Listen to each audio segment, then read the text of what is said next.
O sucesso de uma cooperativa depende da motivação dos cooperados e do caminho escolhido para alcançar seus objetivos. O sistema OCB atua para encurtar a distância que separa a sua cooperativa do sucesso. A OCB zela pelos interesses das cooperativas, nos representando junto aos três poderes. O Sescop melhora a gestão das cooperativas e capacita nossos profissionais. Já a CNCOP zela pela questão trabalhista do nosso movimento. Sistema OCB. Ao nosso lado, a única preocupação da sua cooperativa será continuar a crescer. Com vocês, doutora Inger Turnius. Você vai falar para ele, né? Bom dia. Eu já estou. Deixa eu só fazer um teste com o meu passador aqui. Foi.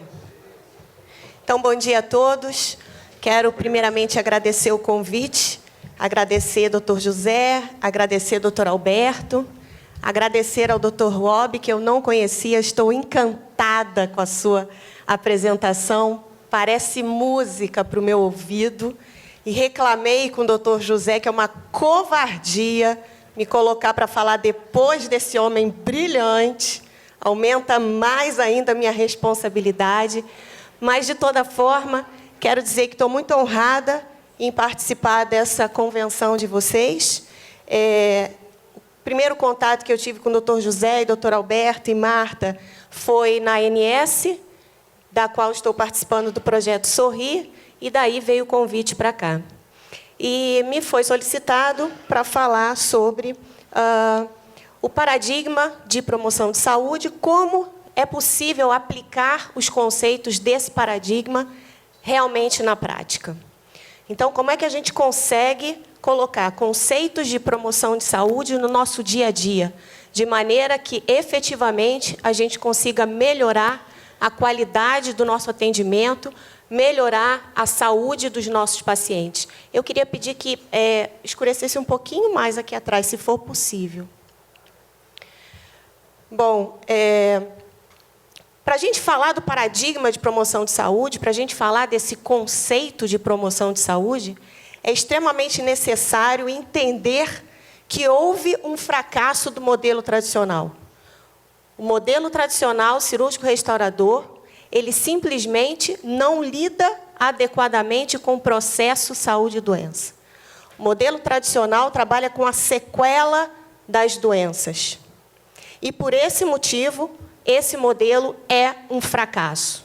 E, por esse motivo, nós precisamos trabalhar em promoção de saúde. Como é que funciona esse modelo tradicional? Vou falar um pouco desse modelo para a gente entender como a gente precisa mudar e o que a gente precisa mudar. No modelo tradicional, cirúrgico restaurador, o paciente chega ao consultório, o dentista conta quantas cavidades, quantas lesões aquele paciente apresenta. Sabemos que as lesões são a sequela das doenças, e eu falo mais da doença cárie, que é a doença mais prevalente, então contam-se as cavidades, e essas cavidades são restauradas uma a uma. O dentista faz um planejamento que vai colocar, onde ele vai colocar lá restauração em resina, restauração em amálgama, um lei cerâmico e por aí vai. Na verdade, quando ele propõe esse planejamento, ele está lidando somente com a sequela da doença. E nós sabemos que os dentistas têm necessidade de inserir e substituir restaurações e eles se sentem confortáveis quando atuam de maneira invasiva. Esse é o modelo tradicional cirúrgico restaurador. Quando eu falo desse modelo, e parece que eu estou me referindo ao passado, eu estou sendo muito gentil, porque, na verdade, infelizmente, nós precisamos considerar e entender que esse ainda é o modelo de prática da maioria dos profissionais de odontologia no nosso país, infelizmente. Então, quando eu falo me referindo a um modelo que parece passado, não. Esse modelo ainda é, infelizmente, o modelo vigente. Por quê? Porque os dentistas acreditam que, dessa forma, ao restaurar as cavidades uma a uma, eles estão, de fato, cumprindo o seu papel. Entretanto, os profissionais têm dificuldade de considerar fatores etiológicos das doenças e mudar o curso dessas doenças. Os fatores etiológicos nesse modelo tradicional cirúrgico restaurador não são avaliados, não são trabalhados. Os profissionais simplesmente restauram, não trabalham os fatores que levam, que causam as doenças bucais, as duas mais prevalentes, a primeira mais prevalente, doença cárie, a segunda mais prevalente, doença periodontal. E o que acontece? Esse modelo cirúrgico restaurador não contribui para a melhora dos níveis de saúde. E é fato, isso é comprovado clinicamente, é comprovado cientificamente, epidemiologicamente, que ao realizarmos procedimentos centrados na doença, procedimentos cirúrgicos restauradores, não há impacto na melhora da qualidade de vida, na melhora da saúde bucal dessas pessoas. Então, isso é o fracasso desse modelo constatado, uma vez que não há melhora, não há contribuição, não há melhora nos níveis de saúde da população. Dessa maneira, quando se tratam os sintomas, as sequelas das doenças, se fazem restaurações e procedimentos restauradores, e procedimentos complexos e procedimentos invasivos, não trata-se a causa e nós produzimos mais saúde quando somente os sintomas são tratados. Quando trata-se a causa, aí sim tem-se mais saúde. E isso é fato. Quando eu mostro para vocês essa foto de crianças com poliomielite e pergunto, é melhor ter as doenças ou evitá-las? Certamente todos responderão que é melhor evitar as doenças do que tratá-las. Isso é óbvio, todos nós entendemos. Mas por que será que grande parcela dos dentistas aceitam as doenças cárie e periodontal como se fossem inevitáveis? Por que será que isso acontece? Por que essa é a postura ainda dos profissionais? E eu gostaria que nós, juntos aqui nessa manhã, refletíssemos sobre isso, sobre esse conceito, sobre esse paradigma. Hoje nós sabemos, nós temos conhecimento científico acerca da doença cárie, que é uma doença multifatorial, biofilme e pH dependente. Ela é fortemente influenciada pelos carboidratos da dieta, pelo flúor, por fatores salivares e determinantes socioambientais, ou seja, é uma doença comportamental, assim como a diabetes, assim como a hipertensão, assim como as doenças cardiovasculares, as doenças que nós dentistas tratamos, as principais doenças que nós dentistas tratamos são doenças ligadas ao comportamento. E por que é que, em vez de trabalhar o comportamento, nós trabalhamos restaurações? Isso é para a gente pensar.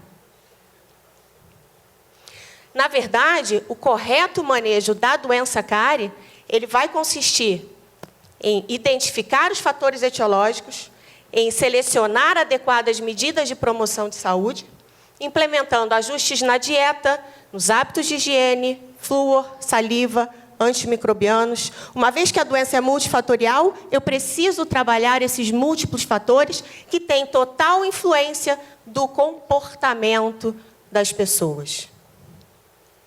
Nós sabemos que hoje em dia é possível diagnosticar a doença cárie antes mesmo que essa doença seja visível a olho nu. Como nós aprendemos, o primeiro sinal clínico da doença cárie é a mancha branca. É possível identificar e trabalhar essa doença antes mesmo que essa doença apareça ao olho nu, ao olho vivo. Antes, nós pensávamos que só seria possível identificá-la antes das manchas brancas através de microscopia eletrônica e microscopia óptica. Hoje, quando nós trabalhamos todos os fatores que podem levar à doença, conseguimos identificar naquele indivíduo o aparecimento da doença em função do tempo, muito antes das lesões aparecerem. E nós sabemos que as lesões, então, são apenas sequelas dessa doença. Elas são os sintomas dessa doença. Ao tratar o sintoma restauradoramente, eu não estou trabalhando a causa dessa doença. Então, nós entendemos que no paradigma de promoção de saúde, é necessário compreender que as condições de vida, elas são importantíssimas para a realização da saúde. É importante avaliar, conhecer aquele paciente. E não existe receita de bolo, cada indivíduo é um indivíduo. e as suas condições são determinantes para o aparecimento ou para o controle dessas doenças. Doença cárie, doença periodontal são doenças controláveis, são doenças evitáveis, são doenças comportamentais. E eu gostaria que vocês refletissem ainda também com relação aos nossos recursos humanos. Quando nós pensamos em odontologia no Brasil, nós, durante algum tempo, fomos o segundo país em maior número de dentistas. Hoje, nós somos os campeões. Nós somos o país que possui maior número de dentistas do mundo. Nós temos cerca de 278 mil dentistas pelo CFO. Temos 19% dos dentistas do mundo, então. Desses, cerca de 59 estão na região sudeste. O Brasil tem um dentista para cada 793 pessoas. No Rio de Janeiro, temos 19 faculdades. Aqui em São Paulo, 47 faculdades. São colocados profissionais no mercado por dia, nem sei quantos. E todos nós que já temos uma certa experiência sabemos que cada vez mais profissionais menos preparados para tratar efetivamente as doenças. Além de recursos humanos, nós também temos tecnologia. Existem várias tecnologias de ponta na odontologia, sistema CAD/CAM, as lentes de contato, tomografias computadorizadas, enfim, uma série de tecnologias à nossa disposição. Então, temos recursos humanos e temos tecnologia. E como explicar, então, que aos 12 anos, o nosso CPOD, número de dentes cariados, perdidos, obturados, no último levantamento de 2010, levantamento brasileiro, nós tínhamos o dado de, aos 12 anos, de 2,1, aos 19, de 15 a 19, 4,2, e aos 35 a 44, passamos para 16 o nosso CPOD. E, infelizmente, ainda somos um país de desdentados. Temos recursos, temos tecnologia, temos recursos humanos, muitos dentistas, temos tecnologia, mas ainda somos um país de desdentados. Como é que a gente consegue explicar?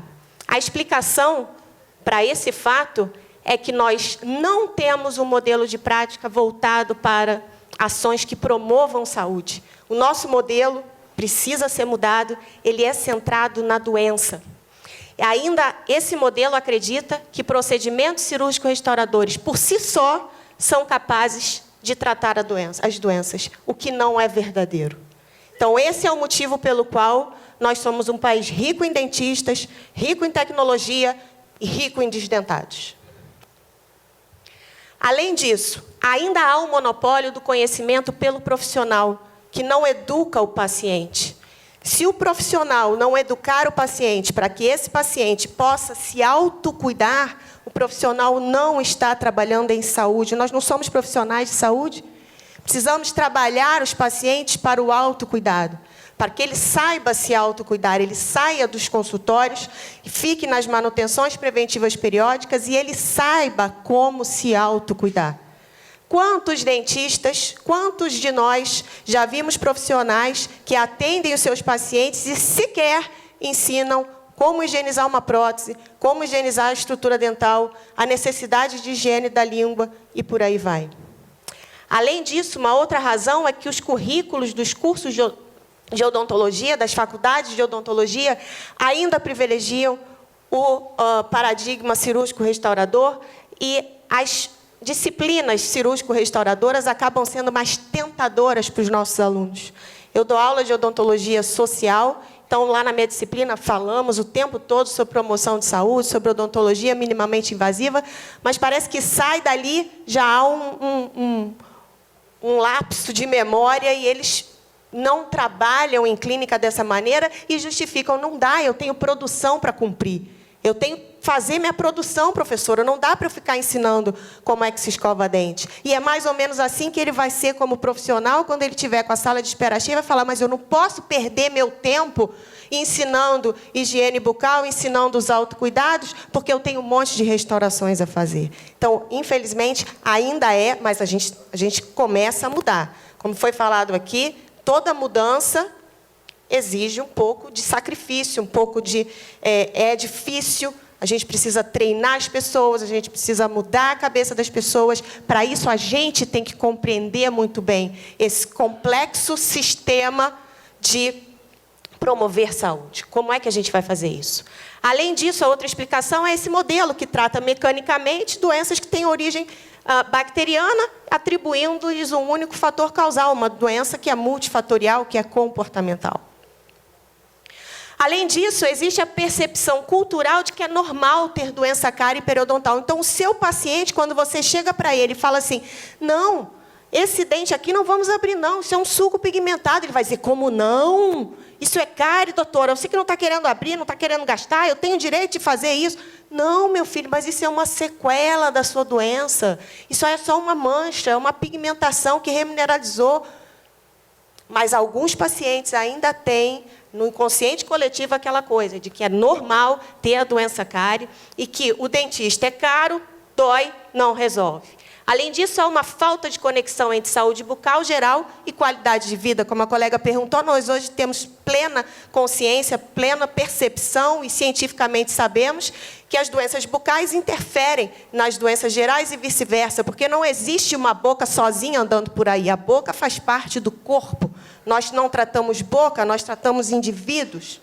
E, dessa maneira, também há uma falta de comprometimento do paciente com a sua saúde bucal. Quantos de vocês, dentistas, não já escutaram pacientes chegando assim, normalmente na hora do almoço, fala assim, doutora, almocei, mas desculpa, não deu tempo de escovar o dente, não. Mas já que eu venho aqui, né, você já vai fazer a limpeza? Tipo assim, você limpa. Então dá uma raiva isso, não dá, gente? Ô, falta de respeito, né? Alguém vai no ginecologista sem tomar banho? Claro que não, né? Então, eles acreditam que ir ao dentista já resolve os problemas. Então, a nossa imagem é de profissionais caros, que não resolvem os problemas e que dói. Dessa maneira, se eu quero trabalhar num paradigma e eu preciso trabalhar, a necessidade de mudanças é notória, é imediata. Então, se eu preciso trabalhar em promoção de saúde, esse paradigma trata uma maneira diferente de pensar o paciente e as comunidades como um todo, avaliados em suas características individualizadas. É um fazer humanizado com a finalidade de evitar a instalação das doenças e não trabalhar com procedimentos mais complexos e não trabalhar com a doença já instalada, é evitar que essas doenças aconteçam. E como, respondendo ao título dessa minha palestra, como eu posso aplicar na prática esses conceitos de promoção de saúde? E a explicação é, nós dentistas temos que ser, antes de tudo, educadores em saúde. Nós temos que pegar na mão do paciente e ensinar esse paciente como higienizar. Nós precisamos orientar quanto à dieta, nós precisamos fazer testes salivares simples, que podem ser realizados no consultório, para que nós saibamos como está a saliva desse paciente. Nós precisamos trabalhar flúor, nós precisamos trabalhar com antimicrobianos, nós precisamos trabalhar o comportamento dessas pessoas. E isso só é conseguido educando esses pacientes. Além disso, eu preciso trabalhar com um diagnóstico bastante precoce, um diagnóstico bem acurado, um diagnóstico que seja baseado em evidências científicas, um diagnóstico que, na dúvida, observemos, e não como no passado, na dúvida, restaure. Também devemos trabalhar reequilibrando o meio bucal antes que os procedimentos restauradores sejam realizados.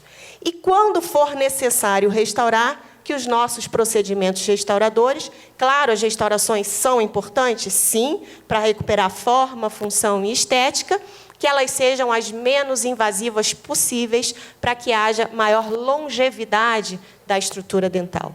Além disso, trabalhando com protocolos, é mais fácil sistematizar, é mais fácil fazer um checklist para que o dentista siga todas essas etapas e consiga controlar a doença e manter essas pessoas em saúde, o que também é muito importante, trabalhar a manutenção preventiva periódica. E quando nós falamos em educação em saúde, nós entendemos que educação em saúde é um processo contínuo e permanente. E esse processo é capaz de formar e desenvolver a consciência crítica nos cidadãos. Então, ele tem que acompanhar todas as especialidades. O clínico tem que saber fazer educação em saúde. É imprescindível que o clínico tenha uma linguagem clara, voltada para cada faixa etária, que ele saiba trabalhar com esse paciente, quais são os seus principais problemas e no que, de fato, ele vai precisar intervir. Também é interessante para esse processo ensino-aprendizagem, que para que esse processo seja facilitado, que sejam utilizados recursos que facilitem a ação do educador. Então, hoje, nós temos vários recursos, aplicativos que podem trabalhar com educação em saúde, palestras, oficinas, vídeos, filmes, que podem nos ajudar a transformar esse comportamento dos nossos pacientes, que eles possam compreender que são, hoje em dia, muito mais do que pacientes passivos, não, são colaboradores, são coparticipantes para o sucesso desse tratamento, para o sucesso em controlar a doença. Então, eu preciso de um paciente colaborador. Além disso, eu preciso aproximar o conteúdo da educação em saúde à realidade. Então, trabalhar a educação é fundamental, mas ninguém trabalha a educação se não sabe motivar os seus pacientes. E é condição simples, motivar precisa conhecer. Para que você saiba motivar o seu paciente, você precisa conhecer, você precisa conhecer o paciente e você precisa conhecer esse conteúdo de promoção de saúde. Você precisa entender e acreditar que essa, de fato, é a melhor maneira de trazer saúde para essas pessoas. Então, um dos principais requisitos para esse processo ensino-aprendizagem é a motivação, que vai despertar interesse, aguçar a percepção, demonstrando e justificando a necessidade de mudanças comportamentais. E essas mudanças comportamentais precisam ser periodicamente observadas. Daí eu reforço a necessidade das manutenções preventivas periódicas. Quando eu mantenho aquela população, aquele paciente próximo a mim, eu consigo controlar a doença e evitar a instalação dessas doenças. E se a doença acontecer, se a doença aparecer, eu vou diagnosticá-la em fases bem iniciais, nas quais procedimentos complexos serão evitados.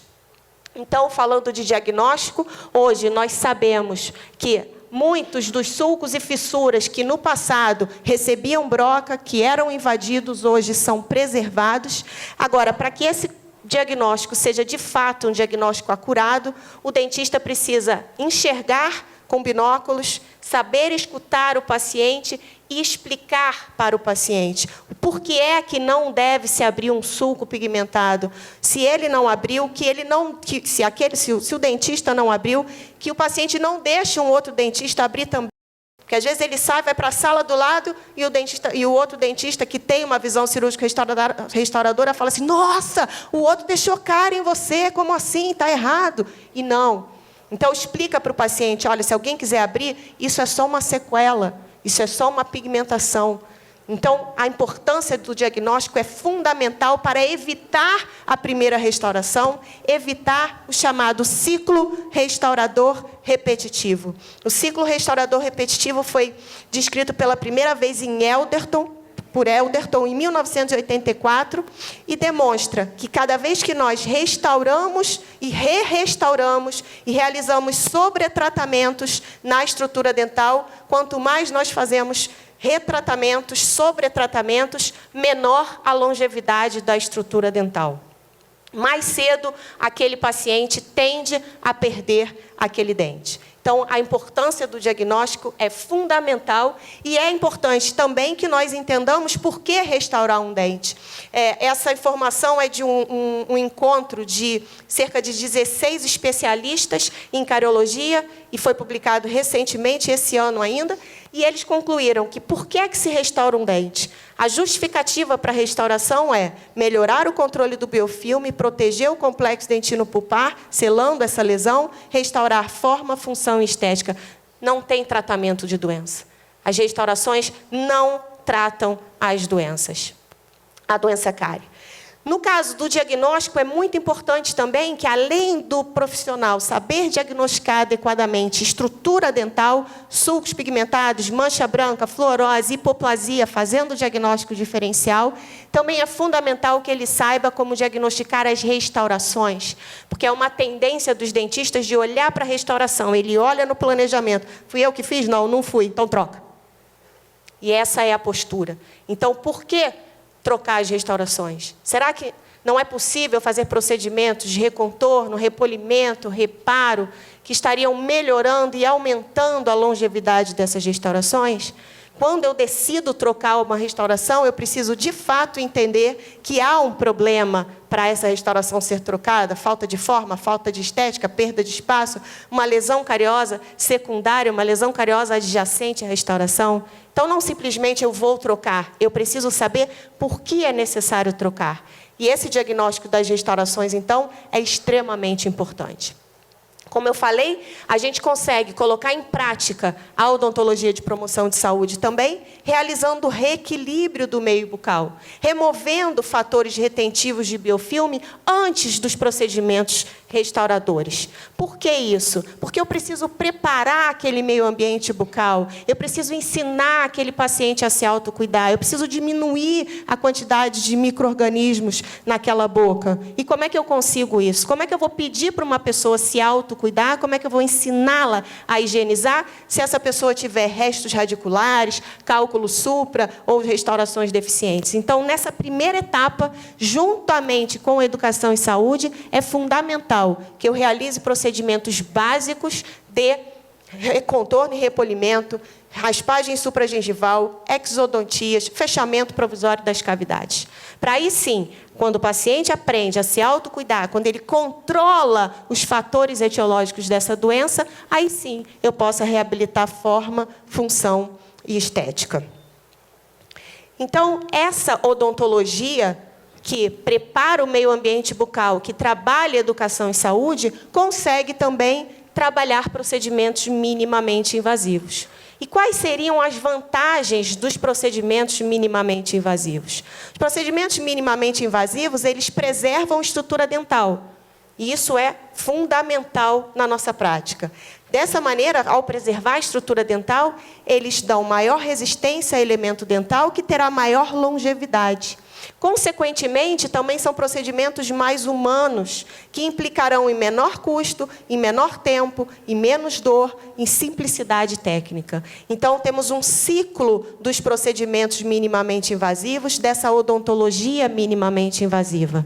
E o principal, ela aumenta a longevidade da estrutura dental.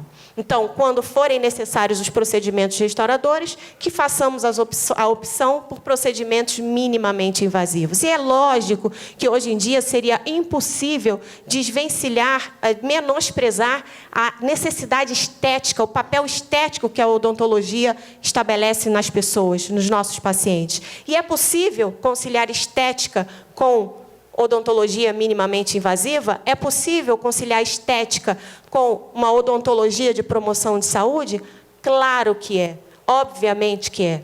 Então, existem procedimentos, eu listei alguns desses procedimentos, mas eu tenho procedimentos minimamente invasivos no implante, na ortodontia, na endodontia, em todas as especialidades, mas sim, é possível trabalhar com procedimentos minimamente invasivos, como TRA, restaurações atraumáticas, restaurações adesivas, plástica dental, fechando diastemas, transformando, seja de maneira direta ou indireta, transformando os dentes de maneira direta ou indireta, facetas diretas ou indiretas, colando fragmento, fazendo clareamento dental, ou seja, é possível realizar uma prática estética voltada para a promoção de saúde, entendendo que os procedimentos restauradores são simplesmente a consequência para reabilitar forma, função e estética. Não se trata doença com procedimentos. Se trata doença trabalhando os fatores etiológicos. Se trata doença trabalhando o comportamento das pessoas. Então, para que nossos profissionais estejam aptos a educar e promover saúde, é fundamental, em primeiro lugar, que nós, na academia, realizemos mudanças reais no conteúdo ministrado para esses alunos nas faculdades. Então, a base se encontra lá, na faculdade, onde a gente está formando esses novos alunos, para que a gente forme profissionais que saibam trabalhar a causa, a etiologia dessas doenças. Além disso, que a gente estabeleça uma coerência entre o pensar e o fazer, porque falar de promoção de saúde é moda, né? É politicamente correto falar de promoção de saúde. Agora, será que o seu paciente, que você fala de promoção de saúde, você realmente, de fato, você faz promoção de saúde? Então, a gente precisa acabar com essa dicotomia entre o conceito e a prática. Hoje, temos que adequar a prática aos conceitos. Para isso, precisamos de estudantes e profissionais que ele, na faculdade e ao se formar, eles saibam prevenir, controlar as doenças e, principalmente, manter essas pessoas em saúde. Então, esse é o desafio que nós temos. Mais do que na hora, está mais do que na hora da gente trabalhar em promoção de saúde. Nós temos evidências científicas fortíssimas registrando o fracasso desse modelo tradicional que nós aprendemos, eu me incluo, eu também aprendi a trabalhar na odontologia cirúrgico-restauradora tradicional, mas precisamos mudar. Precisamos mudar a nossa cabeça, precisamos mudar a cabeça dos nossos pacientes e fazê-los entender que, ao trabalhar em promoção de saúde, de fato, isso trará um impacto melhor na sua qualidade de vida. Muito obrigada pela atenção de vocês. Foi um prazer estar aqui essa manhã.